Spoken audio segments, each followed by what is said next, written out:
বাংলাদেশের মানচিত্র নিয়ে বিতর্কিত মন্তব্য করেছেন ভারতের উত্তর পূর্বাঞ্চলীয় রাজ্য আসামের মুখ্যমন্ত্রী হিমন্ত বিশ্ব শর্মা।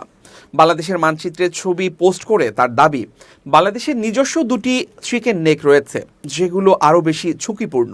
এমনকি রংপুর আর চট্টগ্রাম বাংলাদেশ থেকে বিচ্ছিন্ন হতে পারে বলেও উল্লেখ করেছেন তিনি।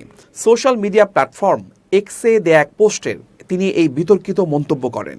সোমবার এক প্রতিবেদনে এই তথ্য জানিয়েছে ভারতীয় সংবাদ মাধ্যম এনডিটিভি।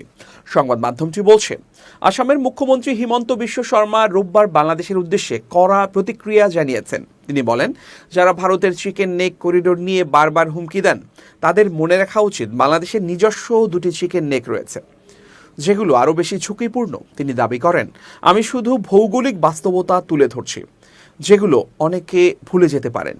তিনি সামাজিক যোগাযোগ মাধ্যম এক্সে এই মানচিত্র প্রকাশ করে জানান, বাংলাদেশে রয়েছে দুইটি সংকীর্ণ করিডোর যেগুলো নিরাপত্তার দিক থেকে স্পর্শকাতর।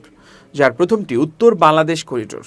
এই করিডোরটি ৮০ কিলোমিটার দীর্ঘ, ভারতের দক্ষিণ দিনাজপুর জেলা থেকে শুরু হয়ে বাংলাদেশের রংপুর বিভাগের সাথে সংযুক্ত দক্ষিণ পশ্চিম গারো হিলস পর্যন্ত বিস্তৃত। আসামের মুখ্যমন্ত্রী হিমন্ত বিশ্ব শর্মার দাবি, এই পথ বাধাগ্রস্ত হলে বাংলাদেশের রংপুর বিভাগ পুরোপুরি বিচ্ছিন্ন হয়ে পড়বে।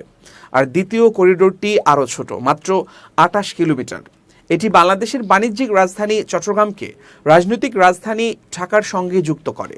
হিমন্তের দাবি, এই করিডোর বাংলাদেশের অর্থনৈতিক ও রাজনৈতিক প্রাণকেন্দ্রকে সংযুক্ত রাখে। তিনি বলেন, ভারতের শিলিগুড়ি করিডোরকে যেমন ঝুঁকিপূর্ণ বলা হয়, ঠিক তেমনই প্রতিবেশী দেশের ভেতরেও রয়েছে এমন সংকীর্ণ করিডোর যা সহজেই বিচ্ছিন্ন হয়ে পড়তে পারে।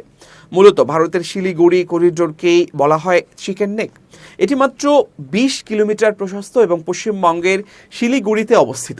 এই করিডোর দিয়েই ভারতের মূল ভূখণ্ড থেকে উত্তর পূর্বাঞ্চলের ৭টি রাজ্যে রেল ও সড়ক পথে যোগাযোগ করা হয়। করিডোরটির উত্তরে নেপাল ও ভুটান আর দক্ষিণে বাংলাদেশ। হিমন্ত শর্মা বলেন, এই করিডোর এতটাই কৌশলগত গুরুত্বপূর্ণ যে এটি বিচ্ছিন্ন হলে গোটা উত্তর পূর্ব অঞ্চল ভারতের মূল ভূখণ্ড থেকে আলাদা হয়ে যাবে। তাই তিনি চান এই করিডোর ঘিরে আরও শক্তিশালী রেল ও সড়ক অবকাঠামো গড়ে তোলা হোক এবং বিকল্প পথগুলোর সম্ভাবনাও বিবেচনায় নেওয়া হোক, যদিও তা প্রকৌশলগতভাবে চ্যালেঞ্জিং হয়।